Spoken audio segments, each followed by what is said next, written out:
Bismillahirrahmanirrahim. Assalamualaikum warahmatullahi wabarakatuh. Innal hamdalillah nahmaduhu wa nasta'inuhu wa nastaghfiruh wa na'udzu billahi min shururi anfusina wa sayyiati a'malina may yahdihillahu fala mudilla lahu wa may yudlilhu fala hadiya lahu. Ashhadu an la ilaha illallah wahdahu la syarika lah wa ashhadu anna Muhammadan abduhu wa rasuluh la nabiyya ba'dah. Fa ya ibadallah ittaqullaha haqqa tuqatih wa la tamutunna illa wa antum muslimun.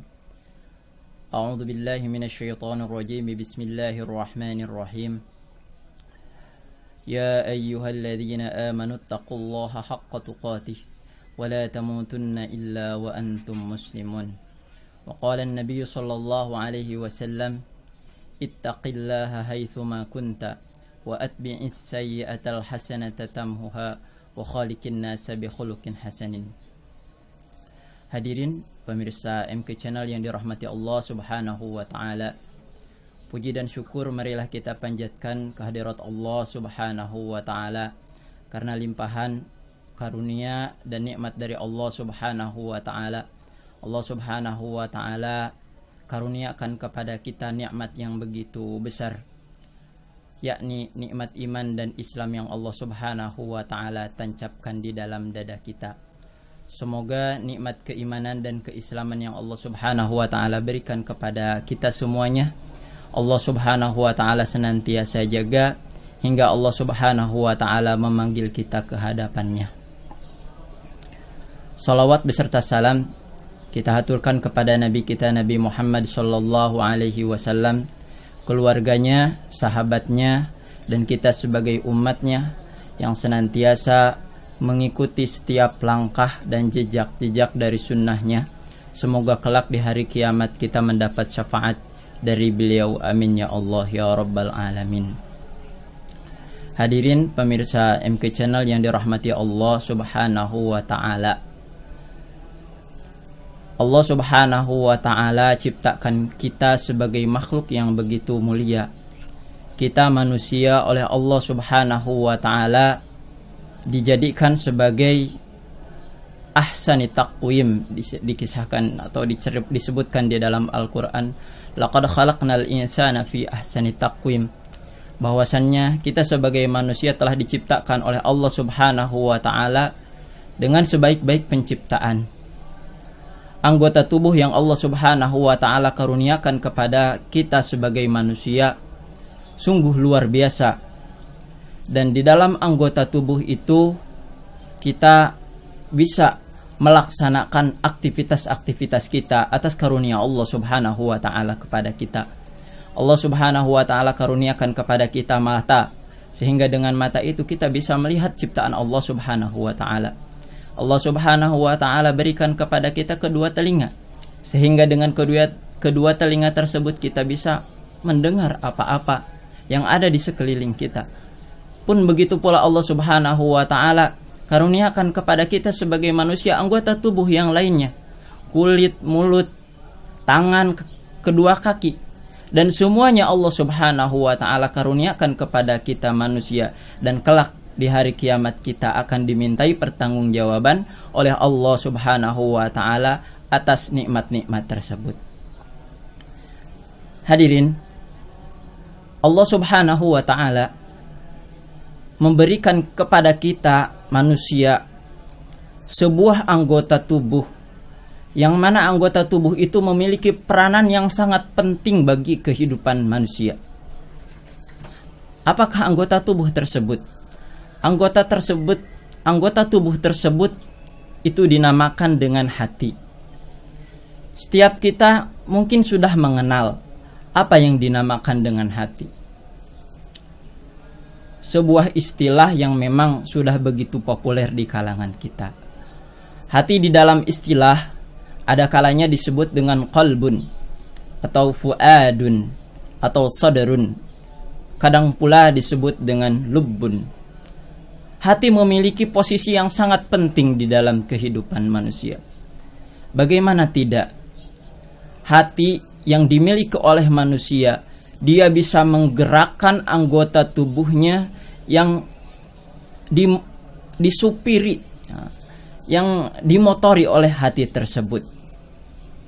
Memang secara umum setiap orang itu merasakan kehadirannya hati. Kebahagiaan yang kita rasakan itu berada di dalam hati kita. Kesedihan yang kita rasakan itu berada di dalam hati. Gundah adanya di dalam hati. Dan tidak bisa dipungkiri, tidak ada semua orang yang ada di dunia ini yang lahir dalam keadaan normal, dia tidak memiliki hati. Semua orang Allah Subhanahu wa ta'ala karuniakan hati kepadanya. Dan semua orang di dalam kehidupannya pasti menginginkan sesuatu yang baik bagi hati mereka dalam perspektif mereka masing-masing. Dalam pandangan mereka masing-masing, pasti masing-masing mereka menginginkan sebuah kebahagiaan yang ada di dalam hatinya.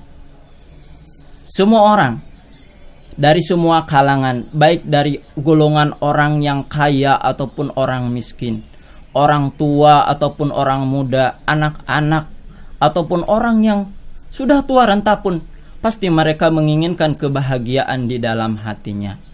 Namun yang jadi permasalahan, bagaimanakah kita semua memperoleh kebahagiaan yang sama-sama kita inginkan?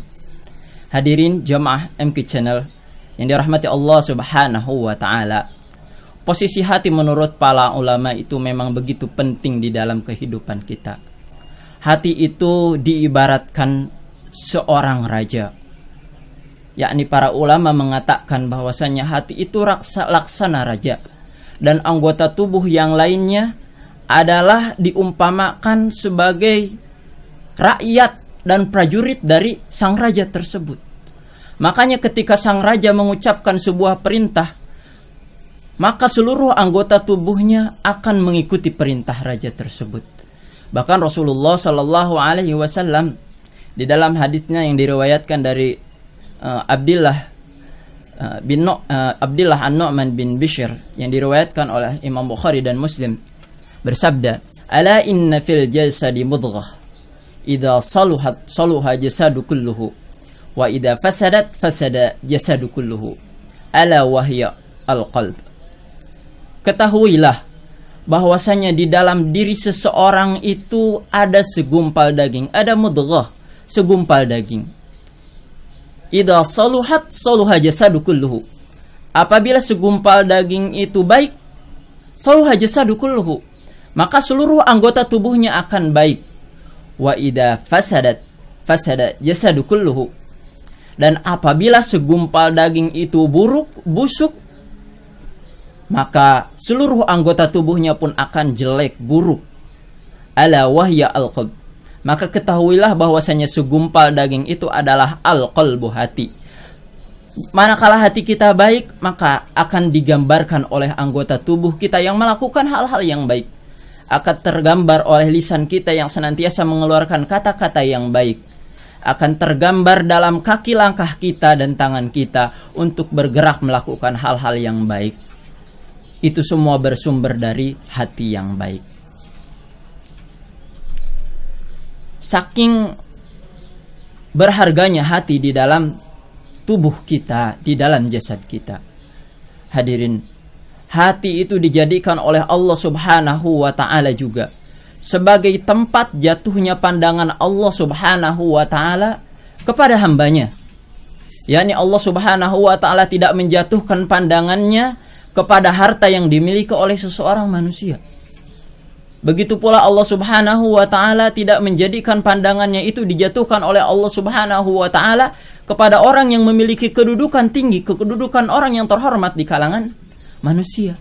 Berbeda dengan manusia, ketika manusia menjatuhkan pandangan penghormatannya, maka manusia akan cenderung dia lebih menghormati dan menghargai orang yang memiliki kedudukan yang tinggi, orang yang memiliki harta yang banyak. Bisa kita lihat di dalam kehidupan sehari-hari kita. Seorang pejabat dan orang yang kaya akan berbeda diperlakukan oleh orang-orang yang ada di sekitarnya dibandingkan orang yang miskin atau orang-orang yang menduduki rakyat jelata saja. Mereka akan dibedakan akan dibedakan perlakuannya karena sesuatu sosial mereka di hadapan manusia itu berbeda. Manusia akan menghargai orang yang memiliki harta yang banyak. Pada dasarnya seperti itu. Orang yang memiliki harta yang banyak dan orang yang memiliki kedudukan yang tinggi akan lebih dihargai oleh manusia yang lain. Dan itu pada hakikatnya memang seperti itu keadaannya.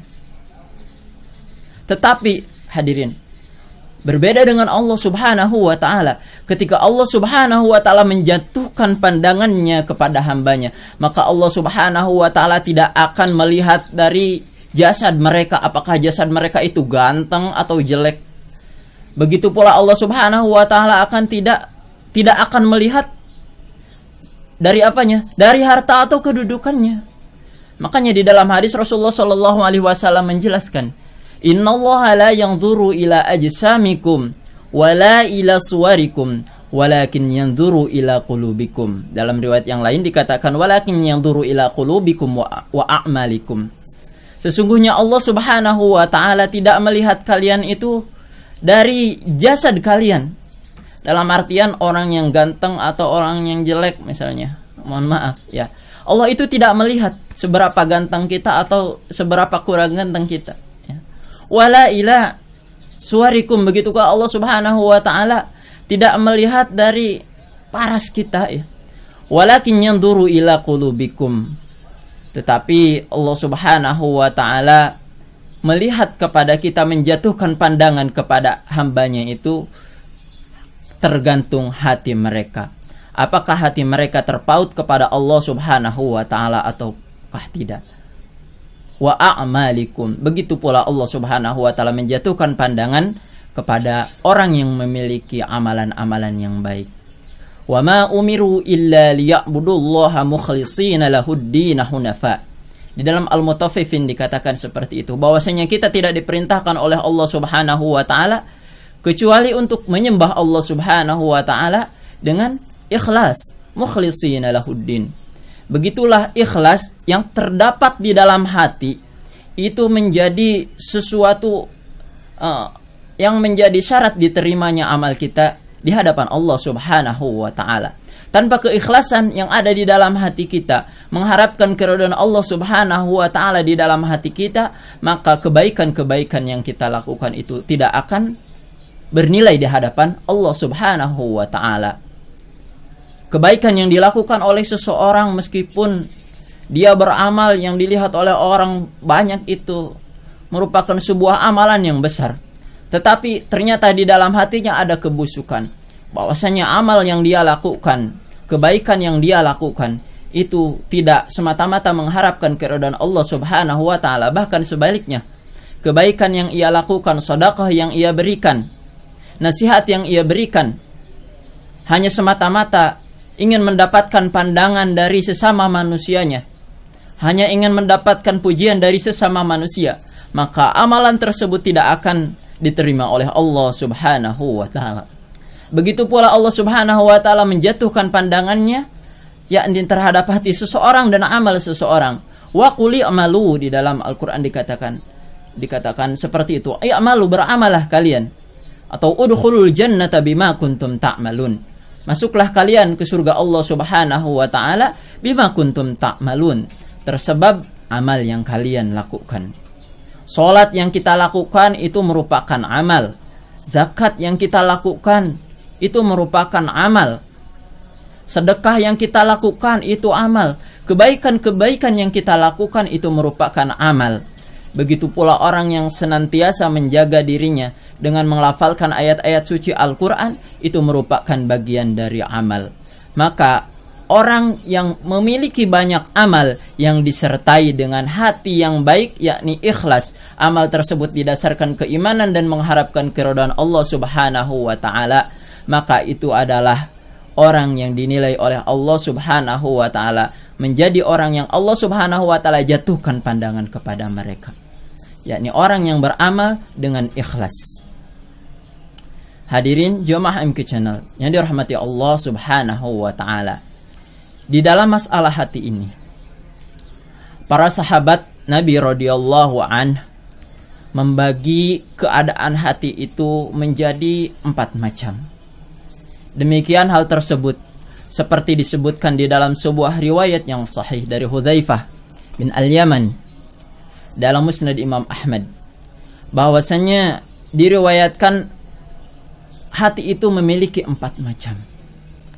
Yang pertama adalah hati murni yang di dalamnya ada pelita menyala.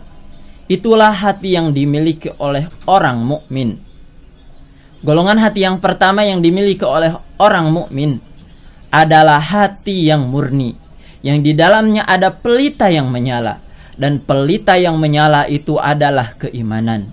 Seorang yang beriman kepada Allah Subhanahu wa ta'ala, yang di dalam hatinya terdapat pelita keimanan kepada Allah Subhanahu wa ta'ala, maka setiap gerak-geriknya akan didasarkan atas keimanan kepada Allah Subhanahu wa ta'ala. Tidak ada pandangan yang tidak dalam kontrol keimanan. Tidak ada langkah kaki yang dilakukan yang di luar dari kontrol keimanan kepada Allah Subhanahu wa ta'ala. Semua perilakunya yang dilakukan oleh seorang mukmin, yang didorong di dalam hatinya dari cahaya keimanan, maka dia akan beramal sesuai dengan apa yang Allah Subhanahu wa ta'ala perintahkan kepadanya. Kemudian yang kedua, ada hati yang tertutup, yakni hati yang dimiliki oleh orang kafir. Dikatakan tertutup karena memang hati itu ada penghalang dari keimanan kepada Allah Subhanahu wa ta'ala dan penghalang kepada ilmu. Wa qalu qulubuna ghulf. Di dalam Al-Quran dikatakan seperti itu. Dan mereka berkata, qulubuna ghulf, hati kita terkunci. Begitulah hati yang dimiliki oleh orang-orang kafir. Hati mereka tidak menerima kebenaran yang dibawa oleh keimanan. Kemudian hati yang ketiga adalah hati yang terbalik. Itulah hati yang dimiliki oleh orang munafik. Ia mengetahui kebenaran, tetapi ia mengingkarinya. Begitu pula ia mengetahui sebuah amal itu merupakan kejelekan, tetapi ia melaksanakannya. Famalakum fil munafiqina fi'ataini wallahu arkasahum bima kasabu. Itu dikatakan di dalam Al-Quran. Kemudian yang keempat, golongan hati yang keempat menurut para sahabat adalah hati yang terdiri dari 2 materi, yakni iman dan kemunafikan. Ketika keimanan itu memenangkan hatinya atas kemunafikan, maka dia akan berada di dalam posisi yang dekat kepada Allah Subhanahu wa ta'ala. Tetapi ketika kemunafikan itu mengalahkan keimanannya di dalam hatinya, maka ia akan melakukan amalan-amalan yang memang tidak diridhoi oleh Allah Subhanahu wa ta'ala. Dan kita berlindung kepada Allah Subhanahu wa ta'ala. Semoga Allah Subhanahu wa ta'ala membimbing kita, memberikan taufik kepada kita, agar senantiasa kita diberikan oleh Allah Subhanahu wa ta'ala bimbingan, agar kita dijauhkan dari kemunafikan, sehingga kita tetap berada di dalam keimanan kepada Allah Subhanahu wa ta'ala. Sedangkan Imam Ibnu Qayyim Al-Jauziyah, beliau adalah seorang ulama yang dilahirkan di Damaskus. Kemudian beliau wafat pada abad ke-8 Hijriah. Di dalam Ighathatul Lahfan fi Masayidis Syaitan, sebuah bukunya, beliau menjelaskan bahwasanya keadaan hati itu dibagi menjadi 3 keadaan. Yang pertama, hati manusia itu digolongkan ke golongan yang pertama, ada hati yang sehat, qalbun salim. Kemudian yang kedua, ada hati yang sakit. Kemudian yang ketiga, Imam Ibnul Qayyim mengatakan bahwasanya hati yang ketiga itu adalah hati yang mati. Kemudian bagaimana Ibnul Qayyim menjelaskan kepada kita tentang hati sehat, qalbun salim? Allah Subhanahu wa ta'ala berfirman di dalam Al-Quran, yauma la yanfa'u malu wa la banun illa man atallaha biqalbin salim. Hari kiamat kelak, seseorang itu akan menghadap Allah Subhanahu wa ta'ala. Kemudian di hari kiamat kelak tidak akan berguna semua anak-anak kita, harta kita, illa man atallaha biqalbin salim, kecuali yang datang kepada Allah Subhanahu wa ta'ala biqalbin salim, dengan hati yang selamat, dengan hati yang bersih, dengan hati yang sehat. dikatakan bahwasannya hati yang bersih atau hati yang sehat adalah hati yang terbebas dan selamat dari berbagai keinginan syahwat yang menyalahi perintah dan larangan Allah Subhanahu wa ta'ala. Hati yang bersih pula adalah hati yang selalu menerima, mencintai dan mendahulukan kebenaran kepada Allah Subhanahu wa ta'ala. Hadirin jamaah MK Channel yang dirahmati Allah Subhanahu wa ta'ala, mari kita sama-sama dengarkan bagaimana kisah Abu Bakar Al-Miski yang diriwayatkan oleh Ibnul Jauzi. Beliau menceritakan di dalam kitabnya bahwasannya suatu ketika ada seseorang yang namanya Abu Bakar. Abu Bakar ini memiliki pekerjaan tukang jualan kain. Suatu ketika ia berjalan di tengah-tengah kota berjualan kain. Kain seperti itu. Kemudian di saat itu cuaca hari memang panas. Orang tidak banyak keluar. Mungkin keadaannya seperti sekarang. Orang tidak banyak keluar bukan karena cuaca panas mungkin sekarang. Orang tidak banyak keluar karena memang takut terserang oleh virus. Ya, mudah-mudahan Allah Subhanahu wa ta'ala lindungi kita. Ya. Pada saat itu Abu Bakar keluar rumah untuk berjualan, mencari kehidupan, jualan kain. Kain seperti itu. Kalau biasanya Abu Bakar ketika keluar untuk berjualan kain, ia mendapati orang-orang berkerumun kepadanya. Tidak hanya mereka menanya-nanya tentang barang dagangannya, tetapi ada kalanya mereka itu menghampiri Abu Bakar hanya sekadar untuk berbincang-bincang dengannya. Diriwayatkan bahwasanya Abu Bakar ini memiliki wajah yang tampan, sehingga orang-orang senang kepadanya. Lalu pada saat itu orang-orang tidak pada keluar, sehingga Abu Bakar di tengah teriknya matahari ya, yang panas, dia berkeliling kota kain, menjajakan kainnya kepada orang-orang. Kemudian suatu ketika setelah sekian lama dia berkeliling kota, tidak ada orang yang memanggilnya untuk membeli barang dagangannya. Tiba-tiba ada seorang yang memanggilnya, ya, kain. Ya. Seketika Abu Bakar melihatnya dan menoleh. Kemudian Abu Bakar menghampirinya, karena seperti biasa ketika ada orang yang ingin membeli barang dagangannya, ia mendatanginya seperti itu. Ya. Kemudian ia datang kepadanya, dan ternyata yang berniat untuk membeli kainnya itu adalah seorang wanita. Kemudian seorang wanita itu memanggil Abu Bakar, kain. Ya, saya mau beli kain.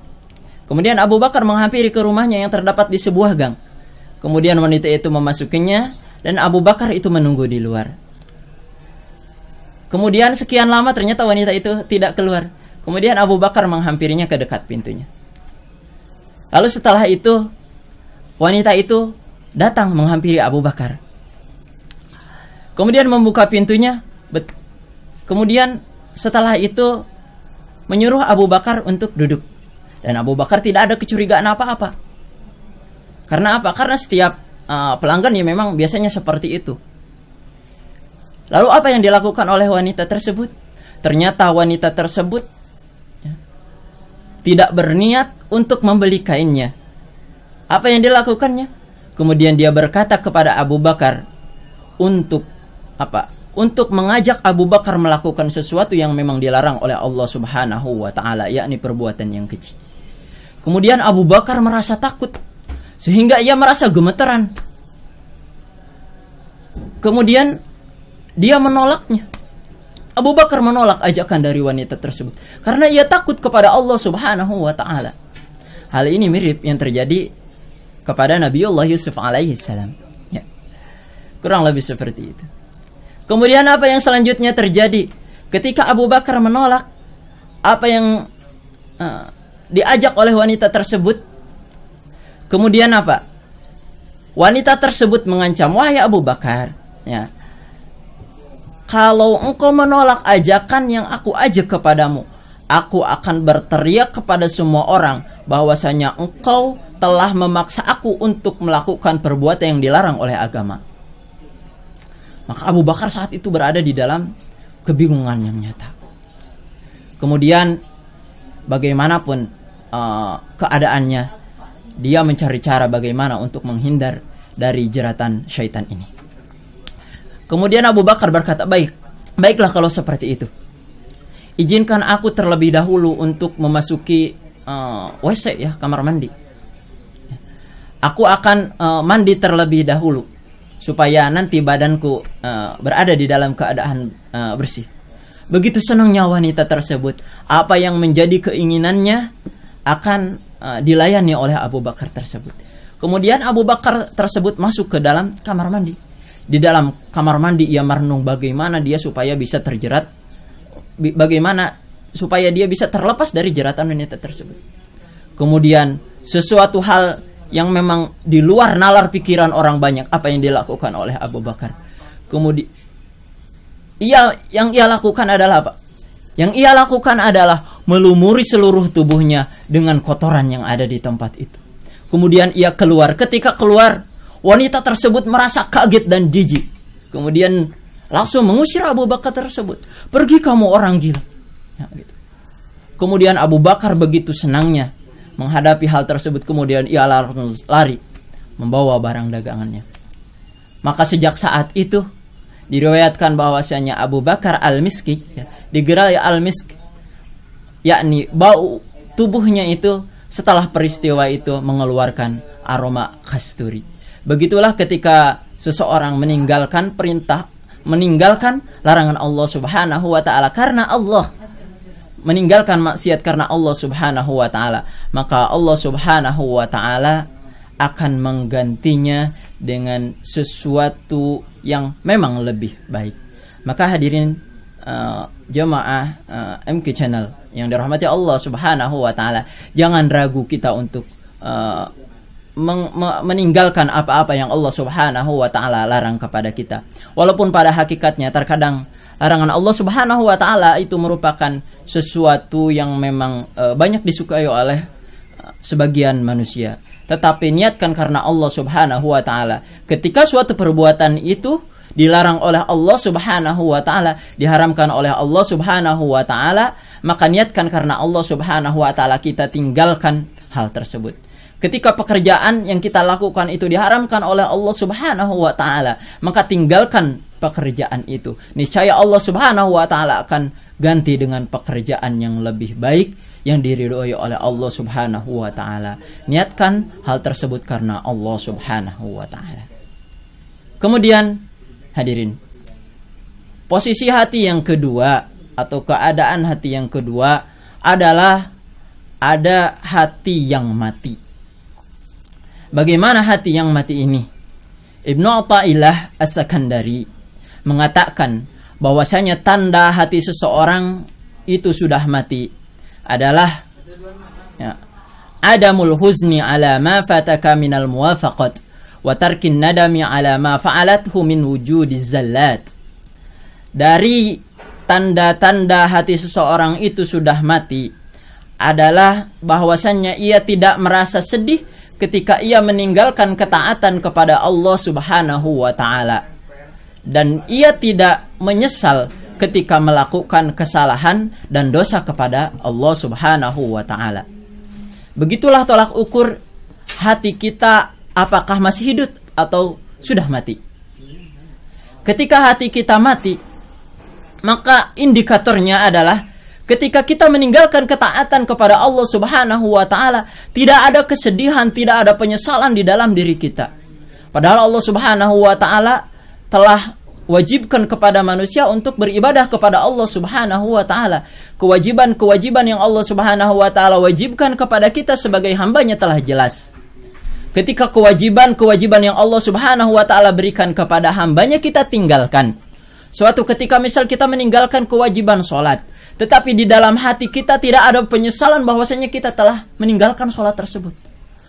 Allah Subhanahu wa taala wajibkan kepada kita untuk mengeluarkan zakat, dan kita sudah mampu untuk mengeluarkan zakat, tetapi kita tidak mau mengeluarkan zakat tersebut, dan tidak ada penyesalan di dalam diri kita. Bahkan kita lebih suka menghambur-hamburkan harta kita misal. daripada kita mengeluarkan zakat atau bersedekah. Tidak ada penyesalan di dalam dirinya ketika dia terjerumus di dalam perbuatan maksiat. Tidak ada penyesalan ketika dia melakukan sesuatu yang dilarang oleh Allah Subhanahu wa taala. Maka itu menjadi indikator bahwasanya hati seseorang itu sudah mati. Bisa kita lihat ya, bagaimana kisah Nabi Sulaiman alaihi salam. Ketika Allah Subhanahu wa taala karuniakan kepada Nabi Sulaiman itu kedudukan dan harta yang memang banyak. Sehingga dikisahkan di dalam Al-Qur'an, qala inni ahbabtu hubbal khairi an dzikri rabbi hatta tawarat bil hijab. Sesungguhnya aku menyukai segala yang baik. Dalam hal itu unta. Jadi Nabi Sulaiman itu menyukai